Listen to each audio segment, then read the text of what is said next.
March, 5 young boys create a rescue trampoline. The first to run a marathon in under 2 hours. We have seen what we thought was unseeable. A relay of dogs will lead blind runner Tom Panic across the finish line. Nicolas Mahut lost in the French Open, but then his 7-year-old son ran onto the cart to give his dad a big hug. Her and her sister have been heroes for many little girls out there. I want to thank my amazing mom. She's my hero. I love you. Exactly what I was thinking. When you are free to be you, it is the best feeling in the world. He is the Sully Sullenberger of pizza. My family is making a grant to eliminate their student loans. We know deep down what's right and what's needed. I'm going to fight this. Who says I can't? Nobody! Here it comes. Never been done in competition. The category is love, y'all. Love! Use your heart, your courage and vision to fix, to heal, to empathize, to connect. Because living life for something bigger than yourself is a hero's journey.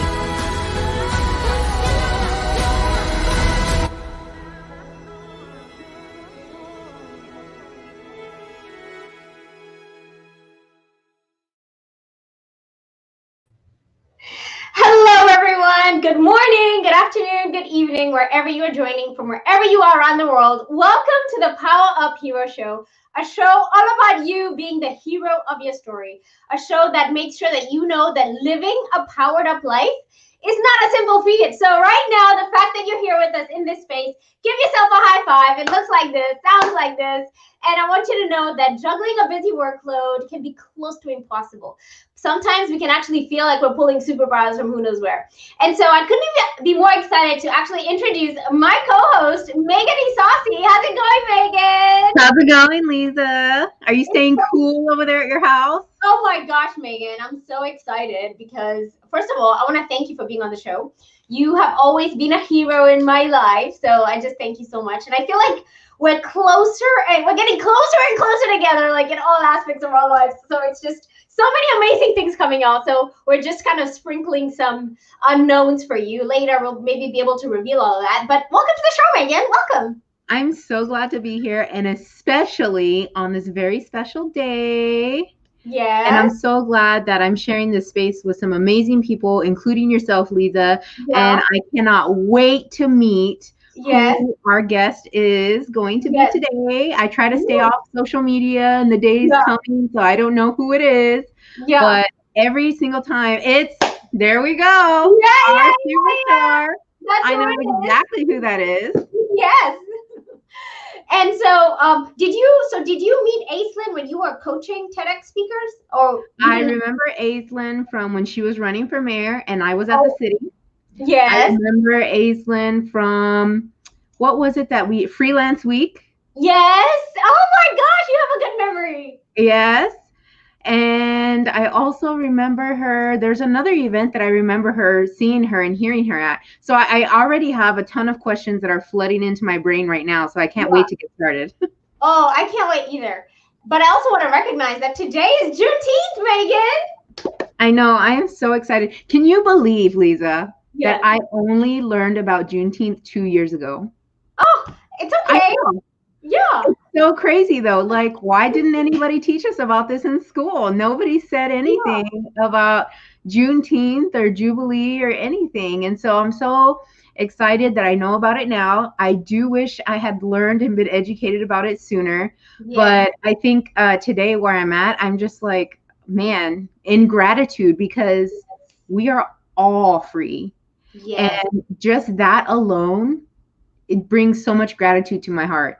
I can't even imagine a world where my people, where anybody is not free. So I'm so grateful and just spending this day in gratitude, saying thank you because freedom is so important and it's a beautiful thing.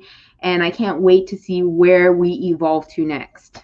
Yes, so well said. You're so good, Megan.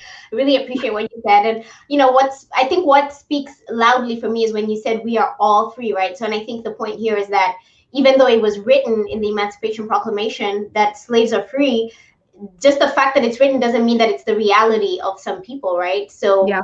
it almost took more than 2 years before Texas slaves realized that they were free 2 years ago. So I just, you can't even imagine what that might have felt or looked like. So I think for me, it's just this sense of excitement that it's being recognized. And can I say something? Here in Corpus Christi, from the moment I moved to this community, we've been celebrating Juneteenth. So it's always just a really awesome time to get together with people. So I'm super excited that we're going to be having Juneteenth. And actually, are you going to be going to the event at Cole Park? I don't know if you're planning on it. I'm hoping to make a stop by. Okay. And just stop really quickly to check it out because that will be my first one. I think Yeah. in the past I've celebrated Juneteenth at the YWCA, possibly. Yes. So we usually here in Corpus, we do 10 days of Juneteenth because it took 10 days for Major Granger, right? Major General Granger to travel from Louisiana to Texas. So we're intentional. We celebrate those 10 days. So from June 9th, when he started his travels, to when he arrived in Galveston, Texas, to make the announcement that you're free, people. Nobody told you, but I'm here to tell you that you're free. So I love it. I love that we do that. But yes, the YWCA, actually yesterday was the YWCA event as well. So today is the last event. Today is the culmination of all of it. It's like the pilgrimage. So we're excited. Yeah, I was actually listening to a talk around 9 o'clock this morning, right before Jedi. And there was this one lady that put it into such great perspective. And I think it really goes really well with this whole hero show that we do. And she had mentioned that although, we talk about Juneteenth and freedom and this official day of freedom for so many people, there were so many people already freeing themselves before this day. And I think that is super important to acknowledge and to realize that sometimes as a hero of yourself, you have to find ways to make yourself free, and whatever that takes, whatever that looks like, whether it's free mentally, free from unhealthy relationships, free in your heart. I think that's super important to acknowledge and to realize that although we have an official day to celebrate, you have the power to free yourself from whatever it is that's holding you down. Yes. And let me tell you, I'm so glad you brought in the show because our guest today is all about that, Megan. It's all about freedom to be the best version of yourself. And so today, everybody watching, we are elevating the spotlight on an outstanding individual in our community.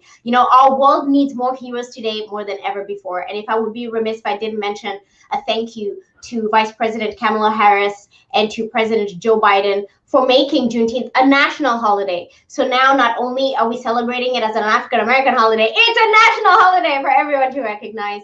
And so I want to let you know that if you know any celebrated leaders in our community, then consider them heroes because they're doing the heavy lift in making sure that you know what it looks like to be an agent of change.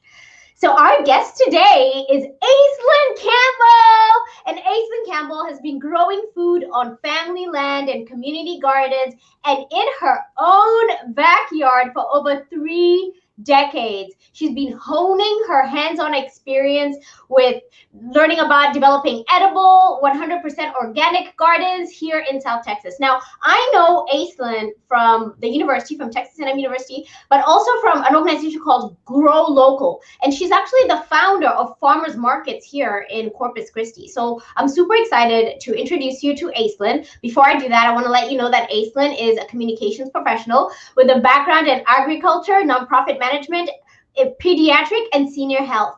And Aislynn recognized South Texas's need for access to affordable, locally grown food and created the Corpus Christi Downtown Farmers Market. And so without any further ado, welcome our PowerUp hero of gardening, Aislynn Campbell. Welcome, Aislynn. Hello. I am so glad to be here. Thank you so much.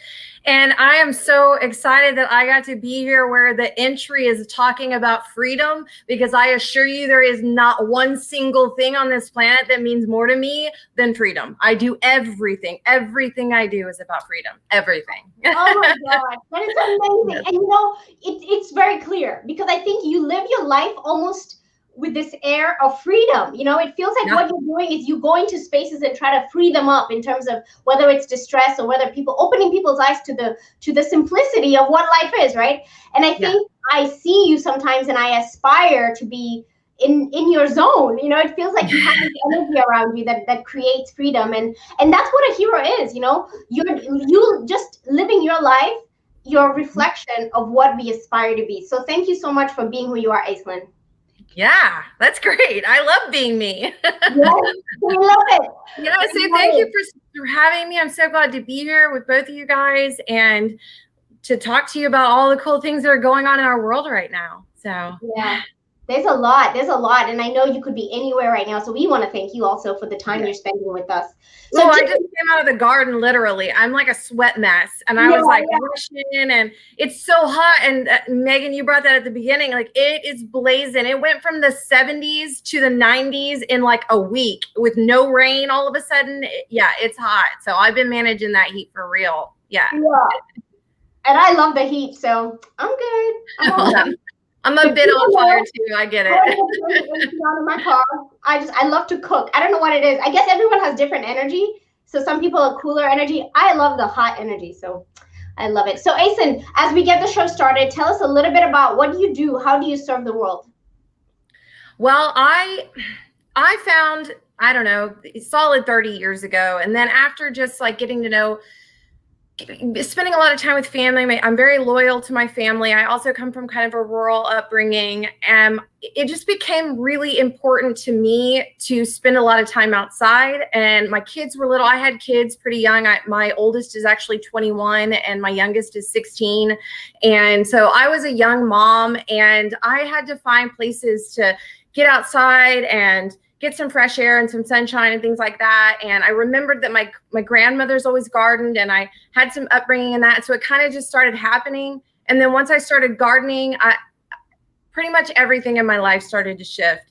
And so I spent 30 solid years gardening. I spent 20 solid years teaching gardening, learning how to gardening. And then in the last 10 years, creating a true network of local gardeners, local small farmers, and just being a part of, for me, beginning to understand how the garden actually benefits my life on every aspect of it, to the point there was not a single thing in my life that is not affected by the garden.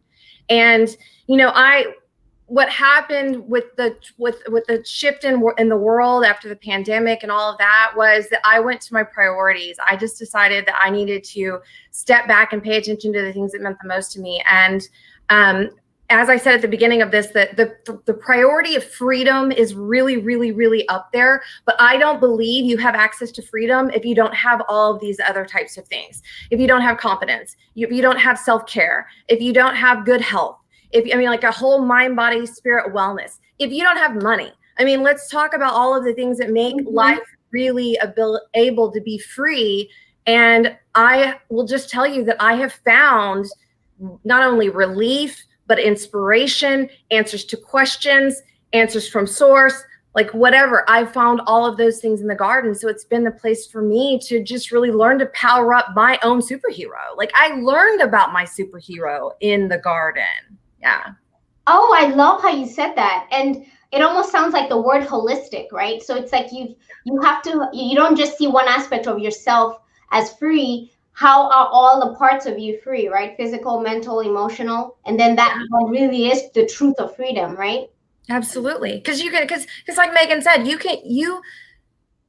at the beginning of it all, you have to find the freedom in yourself. And once you find the freedom in yourself, then the freedom, love, and light just starts to like grow from you. And then everyone around you that is in your space can't help but start to look to find things to access their own freedom from their heart and their love and their light. And the thing about it is that if they're not, for whatever reason, in a space to feel like it's time for them to be free or to set themselves free, then they'll move out of that space anyways. And that's a choice. And I'm not saying that's a bad choice in terms of when I talk about freedom, because I think that we lock ourselves in, we lock ourselves down, you know? And I think that the 2020 thing like shifted me so much, because I'm like, I have access to anything and everything I want if within myself, but I can walk right outside and get fresh air and sunshine and all of the things that I need to do for myself. And so my biggest thing that shifted me was that I felt like I had to go out into the world and inspire people to live their best quality of life. Like, and this is, and for me, the way that I do that is by teaching you how I do it from the garden. But you may have a completely different garden in your life. You may have a completely different creative space in your life. But for me, I can teach you how to enjoy life, enjoy your lifestyle, set yourself free from the place that I do it best for me in my life. And that's there in the garden. Yeah.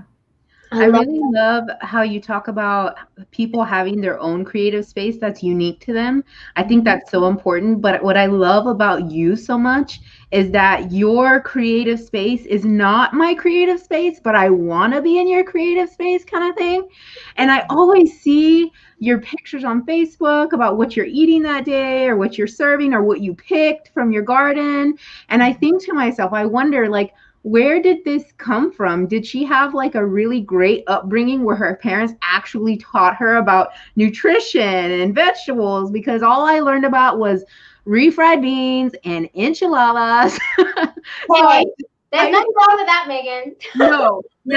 I do wish that I had a little bit of a healthier relationship with food and saw the value in being a little more natural and holistic. And so I want to ask you, Aislynn, tell me about the aha moment. Like, have you always been this way? Were you brought up this way? Or did it just kind of happen one day where you're like, this is what I want to do. This is how I want to connect. This is my creative space. Which one came first? I've had 8 billion aha moments in my lifetime. I promise you that. Some very notable ones, but I did get brought up in a very rural upbringing. I grew up in 4-H all my life. So we raised animals. I understood what livestock was. I understood meat. I understood where things came from, just in that basics of things. My mom always, the big volunteer teaching thing that my mom did for, because all moms have that one thing that they do with the kids, right? And my mom did food and nutrition teaching with 4-H. But the thing about it is that even though she did those types of things, we were raised in a dual income, what do you call the Happy Meal era? Like we lived on that. I was a freaking latchkey kid, no doubt about it. So all of those things were going on, but at the same time, I also was raised in a rural upbringing. I also had a grandmother that gardened that I would go spend a week with every summer and pick beans from the garden and, and snap peas and all of those types of things. I had another grandmother that was amazing at floral arranging. And so she made floral arrangements and grew flowers in her backyard. And she was always showing us. So we had a strong connection with nature. My family hunted, my family fished. We were pretty typical rural Texas, deep Texas rural kind of in that way. But we lived the same kind of latchkey upbringing from the 90s. That's just what it was for us. My mom worked all the time, and those were the things that she did for us as that stuff came about. Aha moment for me, I have my background and a lot of my challenges and sensitivities come from the fact that I started having experiences with health, like almost like a sickly child as a very, very young, like asthma, and just like everything you could name. I was one of those kids, like I had it all. Every pill, all the things, all the shots, all the, allergies, every problem, I had it. And then when I was 13, I ran over my leg with a riding lawnmower. And so then I had a massive healthcare experience, like spent my whole 14 and 15-year-old life in the hospital, in and out of the hospital. And so I had a lot of experience with the healthcare system. That's, So at 19, when I started having, because I was treating my body poorly, drinking alcohol all the time, eating junk food, because even though I had been brought up in a rural house, I still ate garbage. I mean, I ate garbage all of the time. And I started having at 19 ulcers. Okay. And back in those days, it was when they were just beginning to understand that ulcers were actually just some sort of an upset of the gut bacteria, like bacteria in your stomach was setting off something that then, yes, of course, if you eat a lot of hot, spicy foods or things that your body doesn't like necessarily, it could be spicy, it could be inflaming it. But the actual source of the problem comes from bacteria in your stomach that like has a problem. Right. And so I went to the doctor and they were going to do, the tubes down your throat, and they were just going to do all kinds of like, and medical things to me. And then they were suggesting that I take, Prilosec. I don't know that I'm supposed to say name brands, but I was taking, oh, you're going to take this for the rest of your life, basically. And that there were no real answers as far as that's concerned. And I'd already had enough experiences with the healthcare system. I'd already had enough experiences with medicine all of my life. I was just like, nope, there's got to be another answer. And so I think that that's a big, big aha thing in that how many 19-year-olds do you know that start saying, no, there's got to be another answer. There's got to be another answer. Mm-hmm. And I'm just weirdly brave, but also fearful. And my fear comes from spaces that I don't believe that a lot of other people have really been in, like how many people have been through as much pain, trauma, drama, healthcare, medicine, all the things that I had been into only up to the age of 19. This was before I had a child at the age of 20. Right. So like, I've just been through a lot of things. And because I've been through a lot of things, I now have the ability to go, okay, well, I've got to be able to like learn some things on my own, figure some things out, because for me, those places created more anxiety, and what I would call my biggest challenge, my biggest like anti thing is that I'm very, very, very sensitive. If they label it, they call it sensory anxiety. I do not label it because I actually believe it's my superpower, and I think I'm a magical person that God gave the power to like feel things. And my personality, sometimes people will talk about a thing called human design. And my personality is I'm a researcher and an investigator, which means that I'm the person that if there's a bonfire on the beach with 800 signs that say don't touch, I'm going to be the first one jumping over the bonfire screaming, woohoo, and touching the flame as I go by. And then when I get to the other side of it, I'm going to be like, hey, everybody, you should probably watch those signs because I burned the crap out of my hands. And that's really some hard stuff. Yeah. So I can go back then, and it gives a level of trust because people are like, she's been through a lot of stuff. So I'm going to listen to her. She says, try this. This might help. Do this. This might help. Yeah. Is that where the lifestyle coach, I think I see you tagged by people as a gardening lifestyle coach, gardening as a lifestyle. Yes, exactly. And there isn't, I don't know that there's anyone out there that is calling themselves a garden lifestyle coach or a gardening lifestyle coach. And what does that exactly mean? And it's very confusing. I'm definitely leading the way on something completely different here. And I know that there's people out there in the world that are doing what I would call like garden therapy, things like that. There's certifications and there's, mental health education and all kinds of things like that you could get to help somebody out with garden therapy or whatever. And so I don't call it that because that's not what I am. That's not what I do. I just live a lifestyle where gardening has given me the highest quality of life, has given me so much opportunity to tap on essentially everything that I believe God put me here on the planet for, which is creativity, inspiration, wellness, health, life and death. I mean, just spirituality, managing anxiety, teaching people how to love themselves, eating delicious food, taking the sustenance that we require to survive and elevating it to an art form. Just everything about what I do and love from the garden has led me down the path to be able to understand things at a level that, like, we're making life too hard on ourselves. We're making life way too hard on ourselves. And the garden has been the place where it's made it just easy for me to be able to, you know, share that with people. Like, I have this magic and I coach health and wellness, but I do it from the garden, you know? I love that. It sounds like magic. And actually, I have a video of you talking about the It's Just Aislynn way. So let's go ahead and play that video. We'll be right back. Hello, everyone. My name is Aislynn Campbell.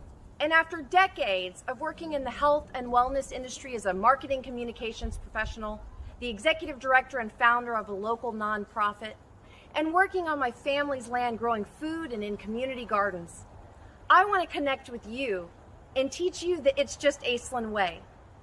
Because I believe that health and wellness is about more than the medicine you take. It's about more than the food you eat, and it's about more than the exercise you need.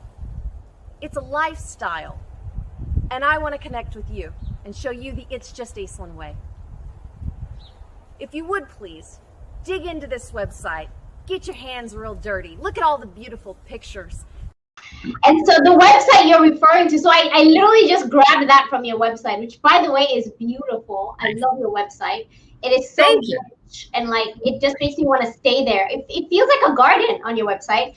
And for those of you who are watching and you're not going to stay on for the whole show, if you want to find out more about Aislynn, you can go to AislynnCampbell.com. That's with 2 N's, AislynnCampbell.com. And if you just type Aislynn, Corpus Christi, you'll find her. She's all over the internet doing amazing things. And so looking at this picture right here, you know, it sparks so much joy for me because I feel like it's really a true representation of freedom. I'm in my garden, right? Yes, and I'm sending you love and light and peace because I believe in it. I have faith in it. And and brightness is about, that's what I'm about. You know, I love it. I love the colors. It's easy to elevate and be art when you have beautiful colors and brightness and light and love and liveliness around you. And it's a good place to be, and it's a good thing to share with lots of people. And I think that that's what it is that is appealing about me, is that, you know, Megan, you said, like, I don't have any experience with gardening. I don't know anything about that, but I, like, want to be in your space, you know? And so part of what I'm trying to do, gardening is where it's at for me. But what I'm doing right now is looking at the marketplace and going, okay, well, what is it that I can do to basically create a sustainable existence of living my best life? So if I look at the entire marketplace and I go back to thinking about Megan, okay, Megan, what is it about your life that you like about being in my space? Is it not that you want to dig in the dirt? Is it just that you just want to go on a tour and see a beautiful garden and walk around a farm and look at things and just have an experience, or come to a nice dinner where the chef shows you all the great, you know, whatever. So there's elements of everything that I do where I'm really, you know, just trying to say, okay, here's a great example. Do you see, I have to point like that. Do you see my flowers that are right there? Like, this is, I can't do this. You can see the flowers though, right? Yes. That beauty right there could be what makes you the happiest. So if you grow one small little patch of zinnia flowers, which grow a lot of the year around here, or sunflowers, and then you bring them inside your home and they give you a pop of life and color and art and beauty, and they make you want to, like, get up and go clean your bathroom because you want to put them in your bathroom, and you, like, they get you up off the couch. And I don't say that in a condescending, like, oh, you couch potato. I mean that in, like, one of the ways that I've always talked about when it relates to my anxiety, depression, and PTSD and all the kinds of stuff that I deal with, is I get deep in the couch sometimes when I'm super depressed. I can't figure out how to get out of there. And sometimes I just need life. And if you think about the 2020 year, the 2021 year that we've gone through, and how do we share with people the simple ways to get into the space of someone that inspires brightness and dynamics. And maybe you live in New York City in the middle of an apartment complex, not in South Texas on an acre of land. So how do I bring light, love, and brightness into my space? And part of that may be connecting with someone like this, watching them on some great YouTube channel where they go around outside and they cut their pretty flowers, and then they fluff up their kitchen space, and they take a great Instagram photo of it and leave some pretty flowers behind, and it inspires you to want to go and do that same kind of thing. And it's not the exact same thing. It's not sweating in the dirt with the bugs and all the things that might not be your jam. But I will also say that I'm amazingly surprised all of the time how many women, especially women, are like, oh, I don't want to get dirty, I don't like bugs. And then one hot second in the garden and with me, and they're like, oh my God, I want to do more. How do I do more? And then they do a little more, and then they're like, I am addicted to flowers. I'm addicted to plants. I'm addicted to growing. And so that's my thing. If I can just draw you in a little bit by a little bit of love and beauty and light and brightness and magic, then you want to stick around. Yeah. I love it. I feel like we've just unpacked your work, right? So I think if we're looking for support, right, in terms of bringing light to our lives, then we've literally heard what it is, right? So you painted a really great picture of living the best version of yourself the Aislynn way. I like how you said that. Now, this show is about being a power-up hero. So we want to ask you, what does a hero mean to you? When you hear the word being a hero, what does that mean?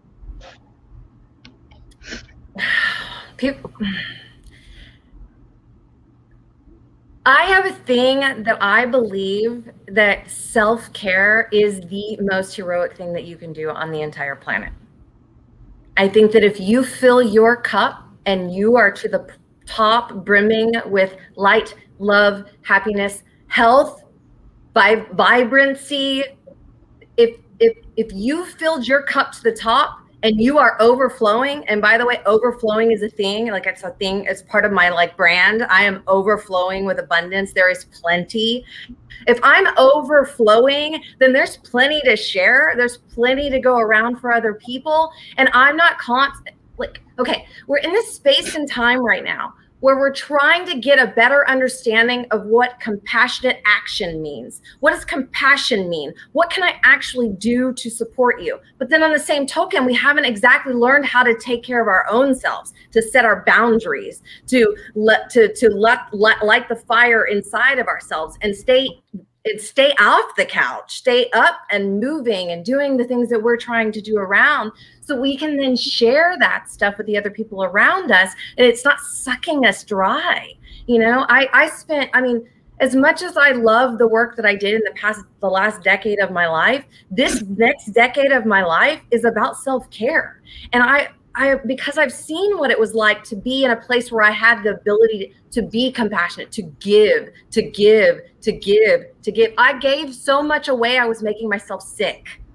And I think that we are in a space in time where you have all of these people that they see, because everything's being revealed right now. They see all the problems. They see all the bad guys. They see all the challenges. They see all the system breakdowns. They see every bit of problem. And then they're out there going, how do I solve this problem? How do I do? And before too long, nobody wants to do anything. They're deeper in the couch. They're watching more Netflix. They're eating more chips. They're doing that because they haven't figured out how to manage and create the boundaries and have begun to understand that their wellness and the energy that they create in their own space actually can amplify if they take care of themselves first.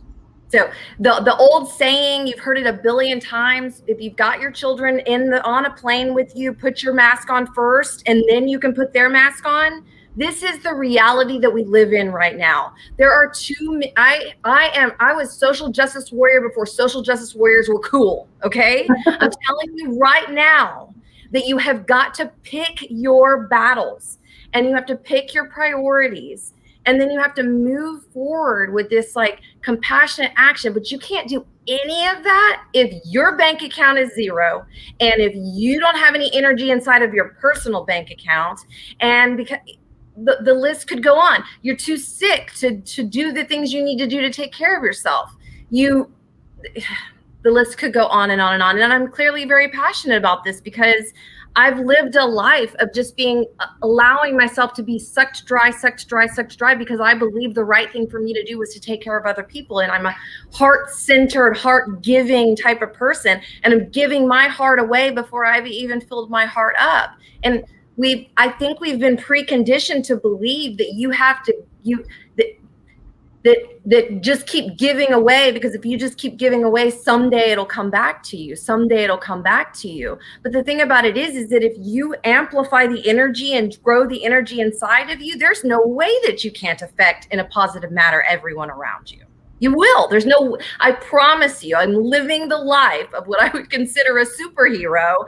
And I am the most important thing that exists to me on the planet. And I have kids. I mean, all of it. I matter. My self-worth is the most important thing.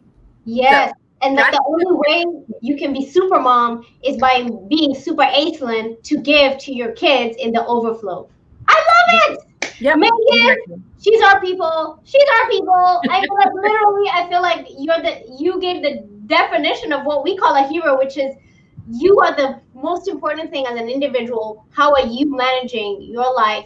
Are you living your best life? Not capitalize the your, like keyword your, not somebody else's, not your jobs, not your spouse's, yours, right? And so I love it.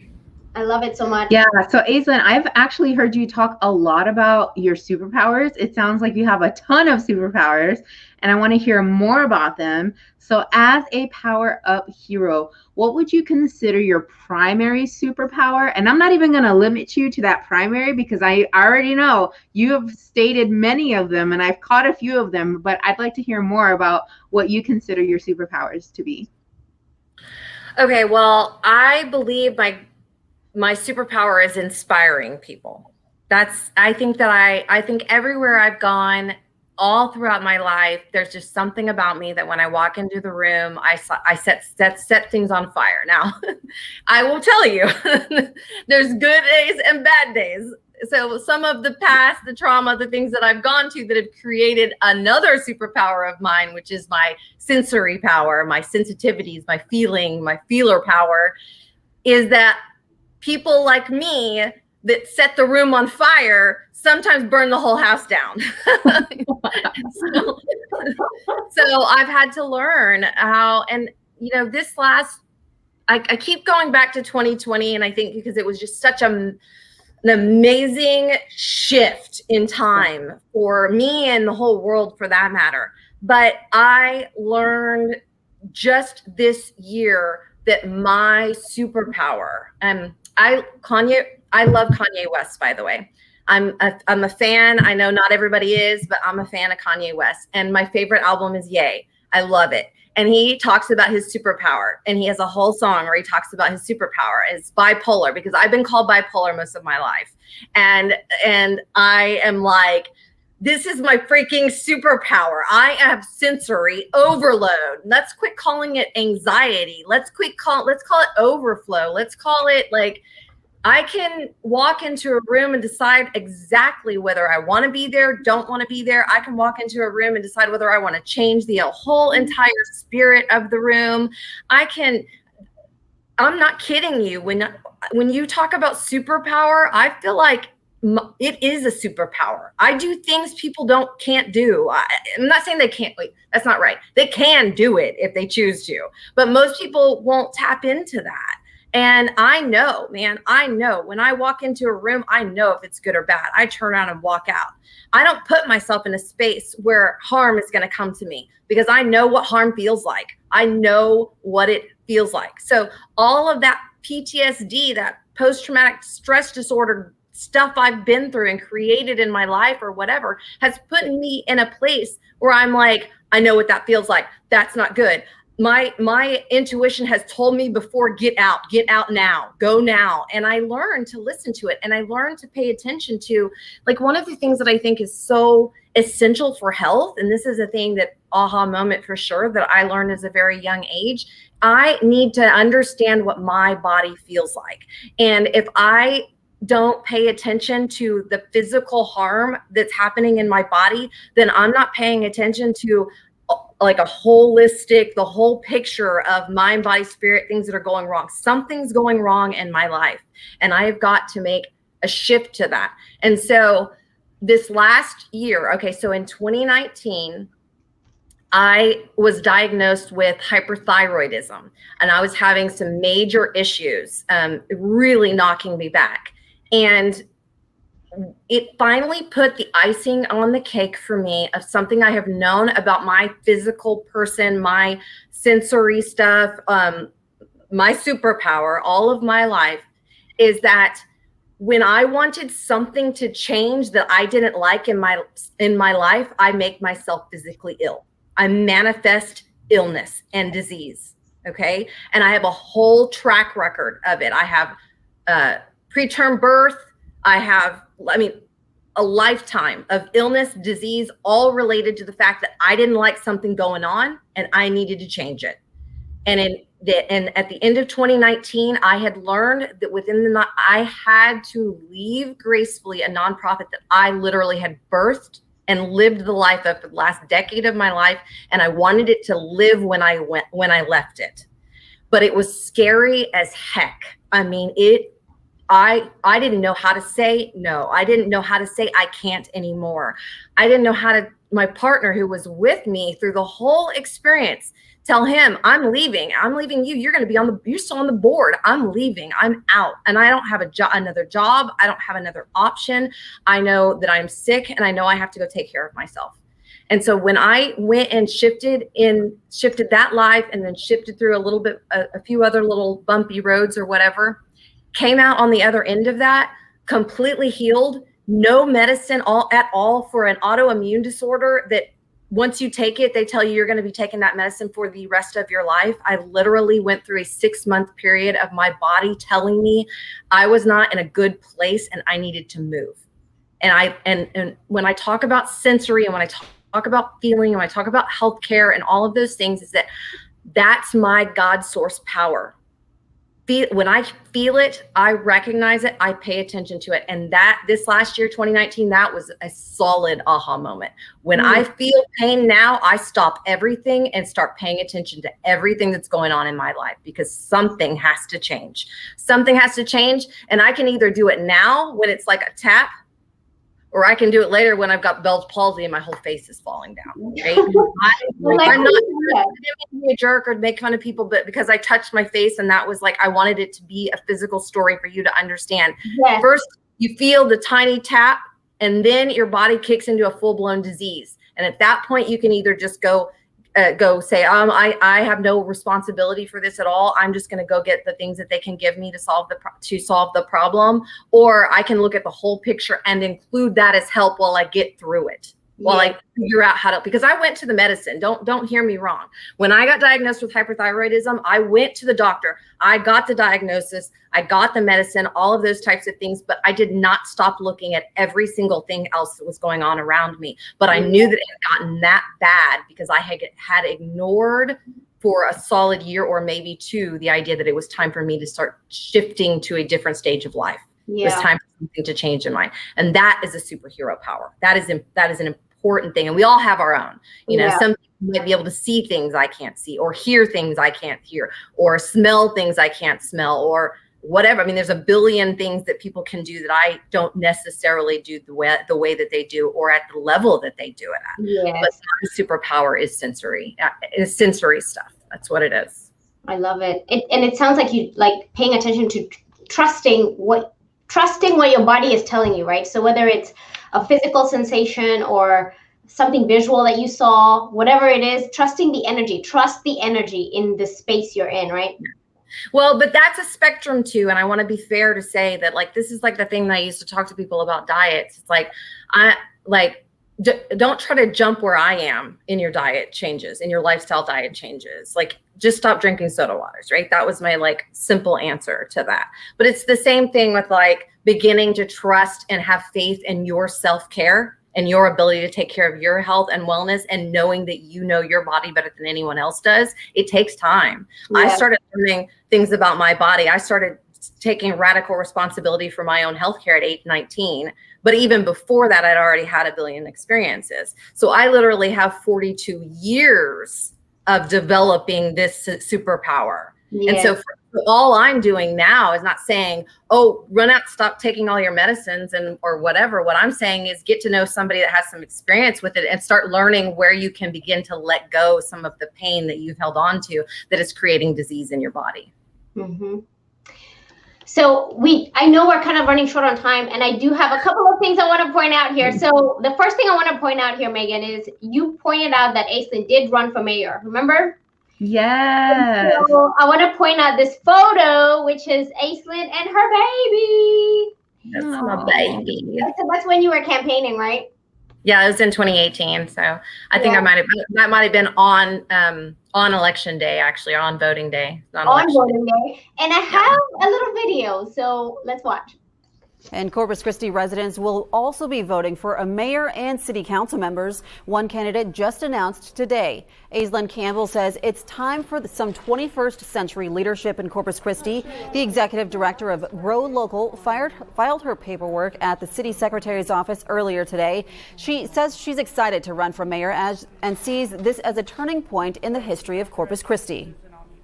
Focusing on the concerns that we have today that have been created by the decades of neglect that are now catching up with us, and focusing on the future for our children and our grandchildren, and the folks that we want to help us maintain and sustain this community. Yay, Aislynn! Oh my gosh! I remember when you were running for mayor, I was like, that's my mayor. Like everywhere I went, every event I was at, I was like, have you met my mayor? So how was that experience? It was life-changing. No doubt about it. Life-changing, challenging. It taught me a lot about politics. Like I have zero faith in politics or politicians anymore because I saw the backstage. Yeah. And that's the thing about me. And that's the way I am. I mean, like that's the thing I always say about it's really hard to sell me things because I am in the marketing and advertising public relations world, and I know exactly what you're selling me. I know exactly what you're using to sell it to me, you know? So like I've always been a little bit, that's really what it was. It was very revealing for me. It was very revealing for me. Now, it doesn't mean that I don't believe that I have the ability within local situations to change policy.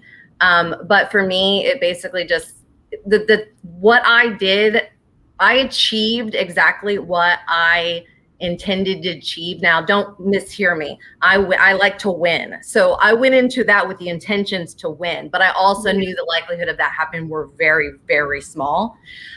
But I went into that with the idea that I said, someone has got to go up there and say some things that haven't been said in a long time and light some freaking fires in this city, man. Because I think that, like, you know what? I'm going to pat myself on the back for decades of lighting fires and putting some freaking flags in the sand of the city that is now this, we are skyrocketing. And I mean, for me, that's it. No matter where you are, no matter what community you're living in, you have the ability to light fires. And I think that that's what I did with that. And I think that I said some things that needed to be said, and I spoke to some people that had never been spoken to, and I spoke in a way that people had never been, you know, You did.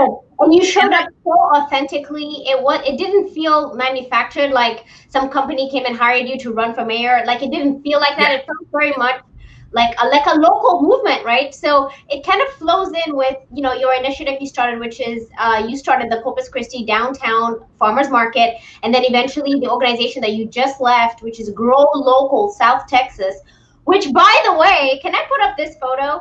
You won a business plan competition, and it's so hilarious, Megan. I don't know if you remember this day. I do. Yeah, so who was competing with her? You were. I know. I was right there with her, so we were finding. I had an aha moment that day, by the way. If I could beat Lisa in a speaking contest, I was on to something. Oh my gosh. So anyway, so Aislynn beat me in the business plan competition. Don't know about speaking, I'm kidding. But so it was because, you know, your organization was amazing. And I think so just like you learned something, I learned something, which was during the presentation you gave, because I think, did I go first? I think I went first, and then the other lady went, and then you went, right?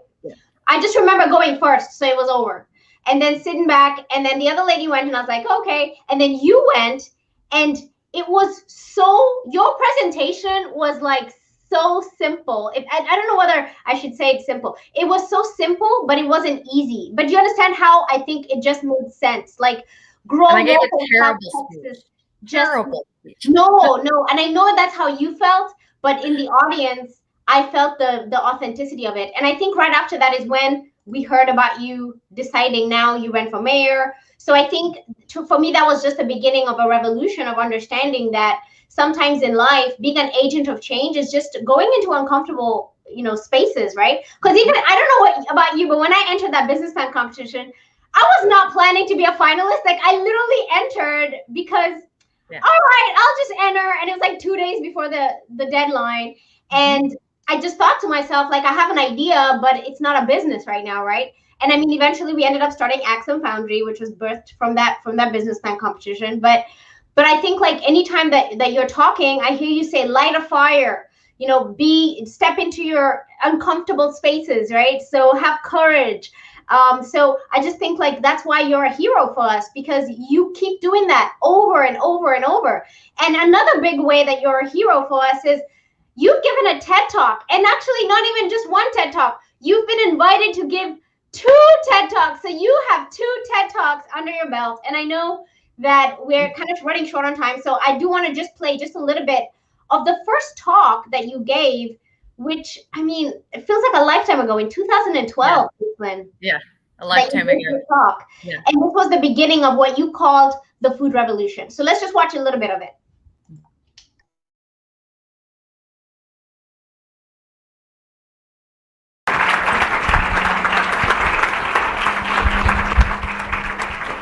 Hi, wow, this is pretty exciting.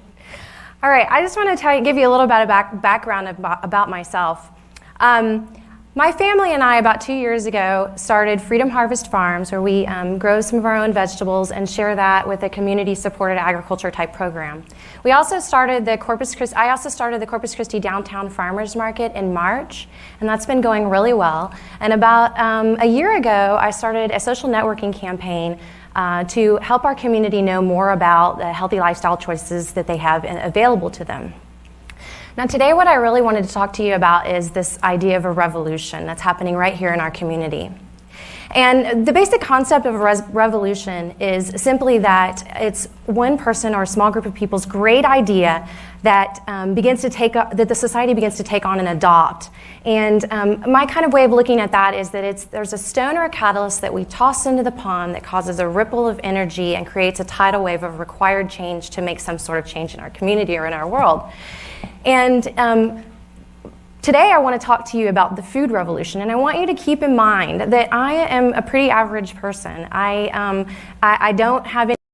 I love how you define the revolution, right? So, and I think that's the thread that you've presented in this whole entire talk about you, which is it's all about just jumping into the pond almost, right? And the ripple effect will happen. So your full self, bringing your full self to the space, and then the ripple effect happens. And then can I just say, the next time that you got accepted to give a TED Talk, we're still talking about you having abundance.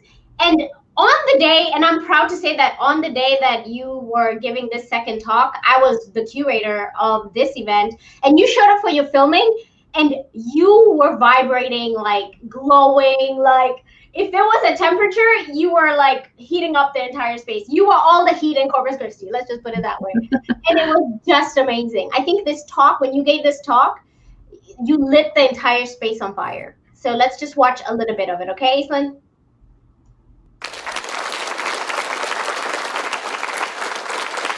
It's the summer before my freshman year in high school. I'm 14 years old, and I am hot to get to the party. But first, my parents had asked me to go on a lawn mowing chore. Now, that's not unusual because I lived in a rural area, and we tended to help each other out. But the outcome of that day was a terrible riding lawnmower accident. I spent my entire summer and most of my freshman year in high school in and out of the hospital, trying first to save my life and then to save my leg.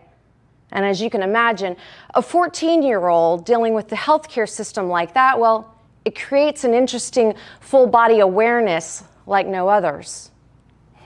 Now, go with me to a scene of the Hunchback of Notre Dame. Esmeralda is in big trouble. She's tied to an altar, and the villagers and the powers that be are about to set her on fire. Quasimodo knows that if he can get her inside Notre Dame, then she will be safe. So he swings down on a rope, he snatches her up from the altar and swings them both into Notre Dame, and with one word, he saves them. He yells, "Sanctuary." Sanctuary. It's a word we all kind of know. But after that day on the lawnmower 28 years ago, I've come to understand that everyone needs a sanctuary as a vital part of the whole healthy human experience. So if you've just tuned in, this is a show all about being a hero of your story. And we have with us today our Power Up hero of gardening. And so you just heard a little bit of a TED Talk, and that was just a teaser. So if you like what you heard, you need to go on TED.com and search for Aislynn Campbell. Aislynn Campbell gave a talk where she talked about your garden being your sanctuary. And of course, there's another talk that you'll find about the food revolution. Aislynn, this has just been a huge opportunity for us here in the community to have a person like you with 2 TED Talks, starting farmers markets, running for mayor. You do garden lifestyle coaching from your backyard. You have chickens. I mean, there's just an amazing, abundant life that you live. So can I just say that, I mean, we all wish to be like Aislynn when we grow up, right? We all want to have this light and this abundance, right? And we may not be able to do it the way you do it, but just a little bit of a little taste of Aislynn never hurt anybody. Yeah, you definitely can do it yourself. You don't have to do it the way I do it, but you can definitely do it. Everyone can. Everyone has the power. Everyone has the self-worth. Everyone is connected. It's, yeah. Thank you. And so I want to just jump right into Megan, our Fast 5 Finger Favorites. And so we're going to ask you just some quick questions if you can answer for us. And the first question we're going to ask you, and before we do that, we want to ask our audience to chime in. So if you're watching right now and you have favorites, make sure you let us know. So Aislynn Campbell, our Power Up hero of gardening, what is your favorite book? Probably The Alchemist. The Alchemist. Oh my gosh, I love that book. Yeah, I have a lot though. I have a lot of books that I love, and there's lots of good books, farming books. So regenerative agriculture, if you're into farming, check that one out. But definitely The Alchemist is one. That's a classic. I like that one too. Yeah. Okay, what is your favorite movie? Okay, this is, I hate these lists. I'm not good at this, but one of my all-time favorite movies is Reservoir Dogs, which I know doesn't seem like it fits me very well, but I'm a huge Quentin Tarantino fan. I also love Girls Just Want to Have Fun and Dirty Dancing. So. Okay, love it. I don't know if I've watched Reservoir Dogs. I'm gonna go watch that. It's one of the originals. It's like old school. If you're old school Quentin Tarantino, that's your movie right there. All right. All I hear is Kill Bill. Is that the Kill Bill guy? Yes, it is. Yeah. Cool. All right.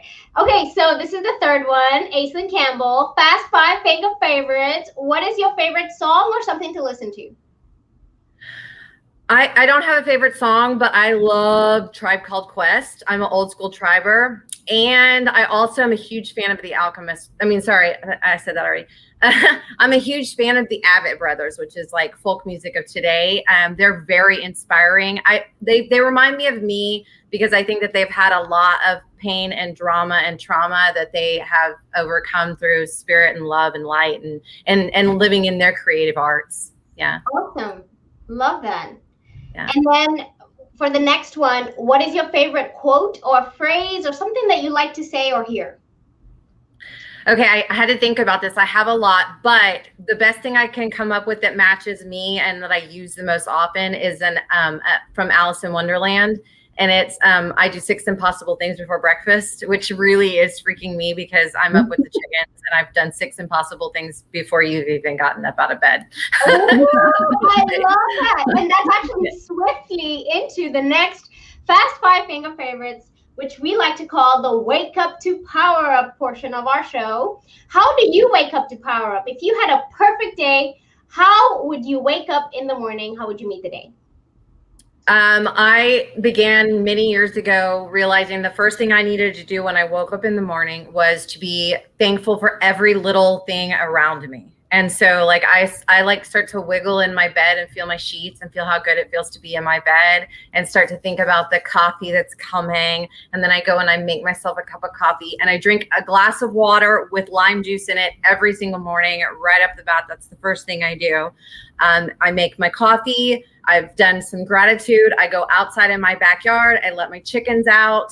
I sit on my back porch, usually drink my water and my cup of coffee, do some meditations. I do lots of big, deep breathing stuff. I do a lot of breath work and grounding. I like to, if I can, if it's not 28 degrees outside, which usually only happens never, but that one time, I stand outside with my bare feet. So yeah, I love the wake up thing is a really important one because I think it's really hard to move on with your day in life when you are having a hard time getting out of bed. And if you're having a hard time getting out of bed every single day, then it's time to take a look at your life and see what things you can begin to shift. But you can always start with remembering that there is actually one of my favorite Avett Brothers songs is there's always hope in a morning song, but you have to find that melody alone.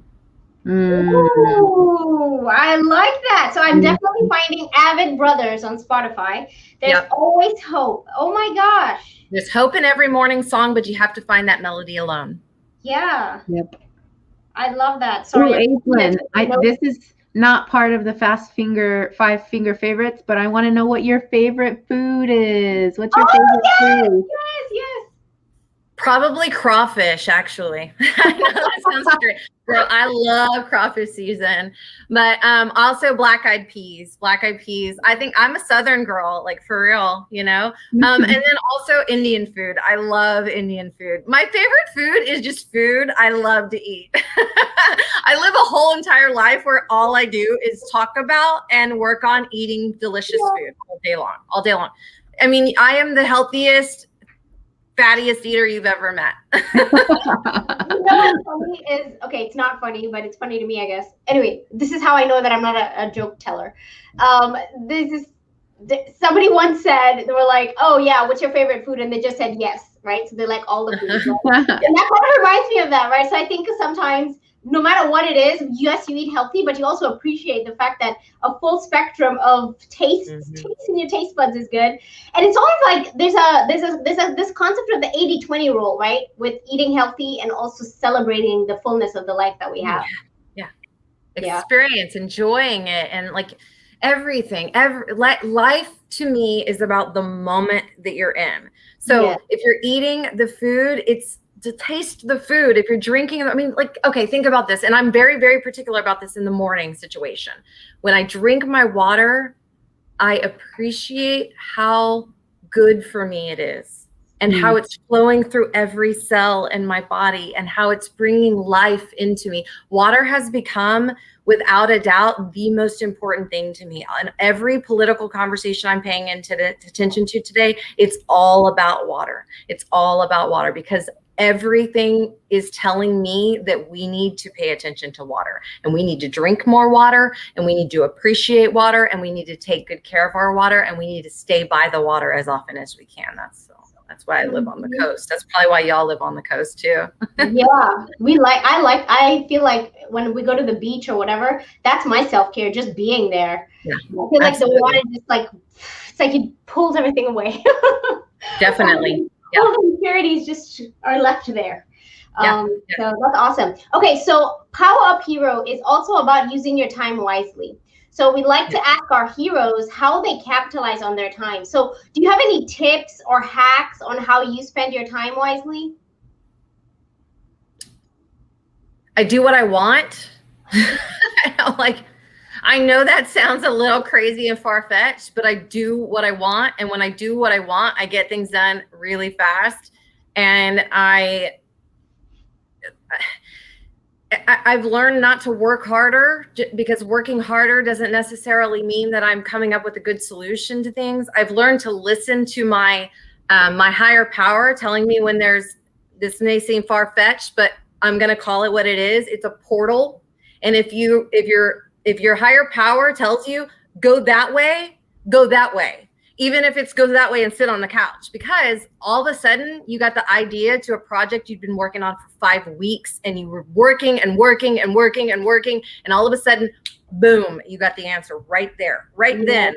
So do what you want, do the things that make you feel good, spend more time in quiet listening, and be ready for when the portal opens, because the answer will be there. The time will shift. You won't even, you know what I'm talking about. You've been in one of those situations where you're like, oh my God, I've been working at this for 8 hours. And then you look down at it's only been like 5 minutes. And you're like, how did I get that much work done in 5 minutes? How did I do that? You were in the right place at the right time. You tapped right into all that is good, and you just skyrocketed. And time so it's interesting that you would ask me the question about efficiency, because I don't, like, one of the things I've learned at this point in this space and time, like aha moments, is that space and time is relative.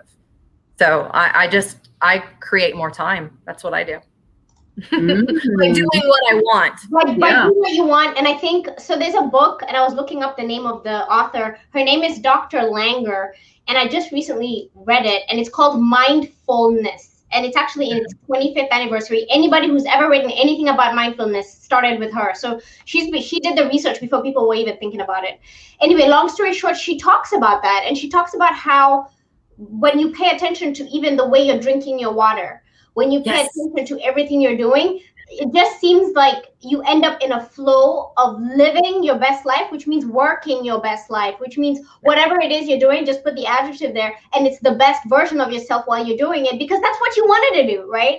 And and can I add something here? So I work for the most amazing company. So the company I work for is Open Sesame, and I feel like the flexibility to work at your own flow creates this freedom, acceleration. I feel like I'm on fire when I'm working there. And I hope that they feel like I'm on fire when I'm working there, because I just feel like everything just seems to flow, because I have the space to do the way I want to work, the way I want to be in my space. Does that make sense? Yep, absolutely. That's that freedom thing from we're bringing it all back around. It's all about freedom. Freedom gives you the ability to tap into the things that make life, that bring the answers to you. I mean, I can't tell you, you all know this. I can't tell you the number of times I've been deep in the middle of a project that I've been working on for weeks. And all of a sudden the answer to it just comes to me. And a lot of times people are like, oh, well, I've been working on it for weeks, so that's why I focus, blah, blah, blah. No, you just stepped into the right thought in the right moment, and you finally hit it.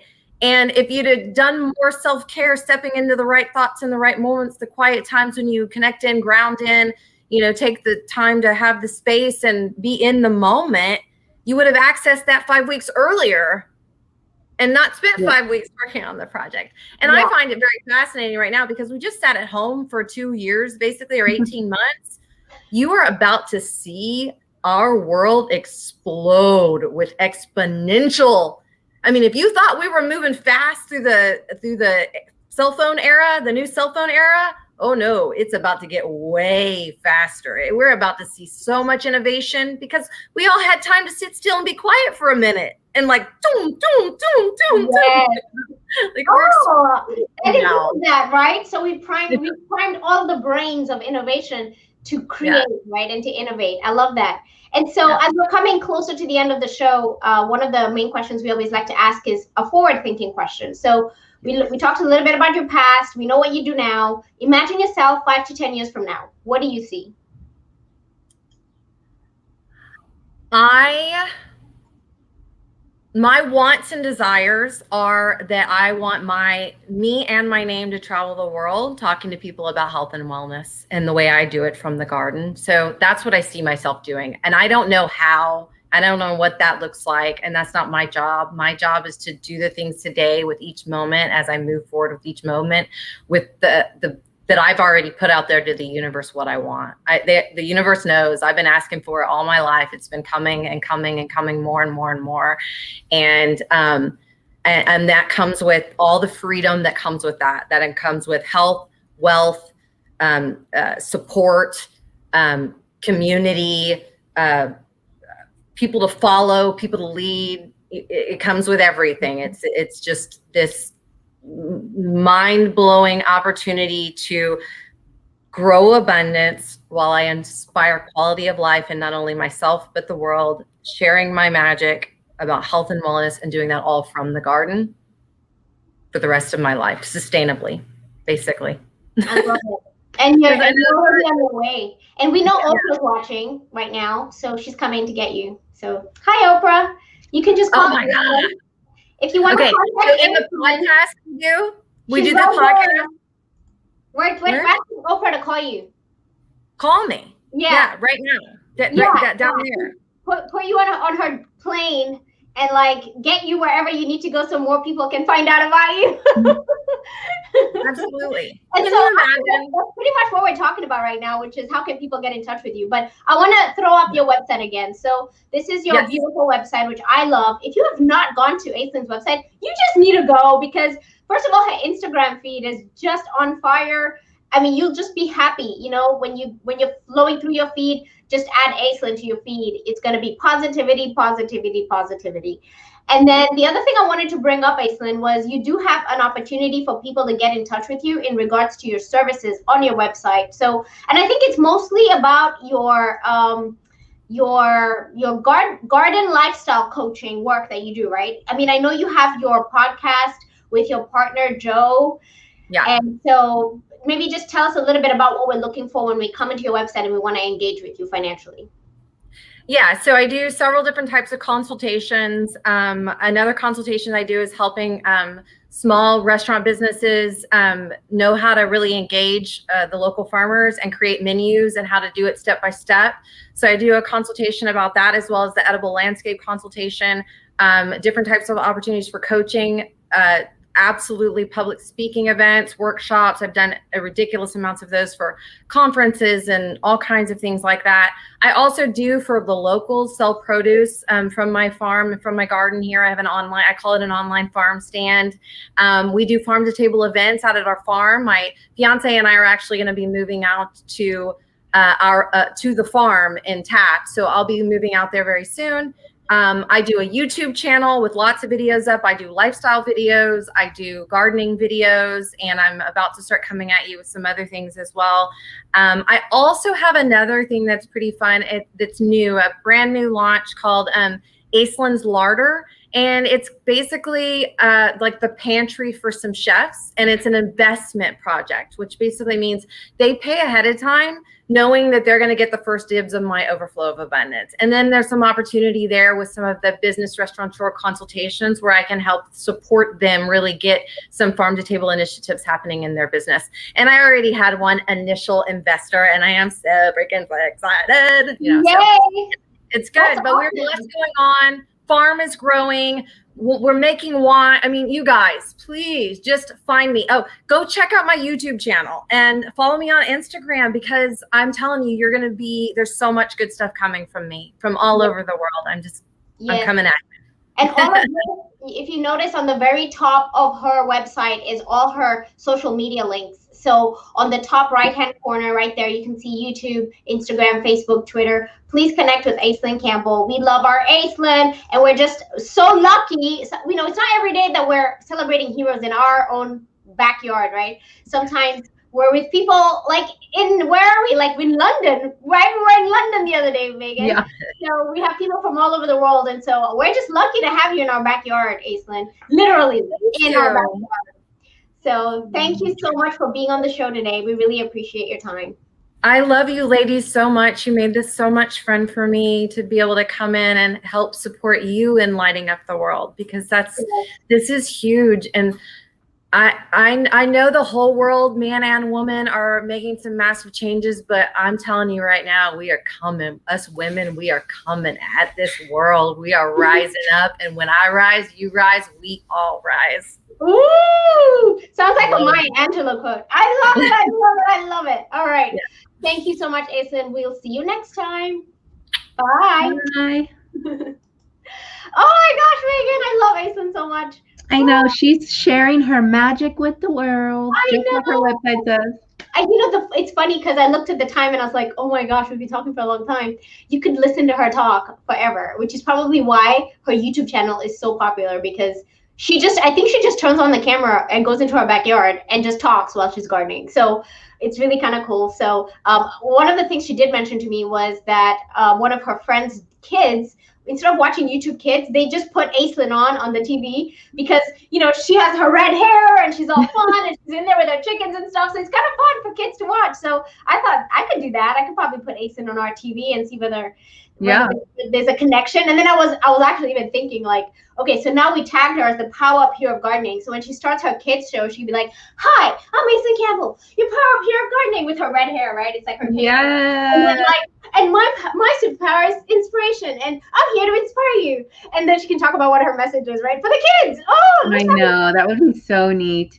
I really love Aislynn so much because she really, she talks about being on fire because she really is on fire. I know. And can I say something? I have so many notes here. The point here was, if you do your own personal work as a hero, right? I mean, I'm even going to go back right to the beginning of our show where we say that, we hope you were educated and inspired for yourself before you think about your family and friends and all these, it's that whole love 2.0 thing, right? Yeah. Love 0.0 is you. Are you good? Before you're giving that love away 1.0, 2.0, 3.0 to the universe, are you good, right? Yep. I really like that about her too. And I think one of the things that resonated with me is about how she trusts her intuition so much. I think we all have that. Definitely. That's definitely a superpower that we're just kind of innately born with, is intuition. But the difference between her and a lot of other people, like myself, is that she completely trusts hers. And sometimes there's some of us who question, like, should I? Shouldn't I? Yeah. My intuition's telling me, but is it really me? Is it really, what is it? Do I, don't I? And so we get stuck in this funk of like, should I listen to myself? Should I not listen to myself?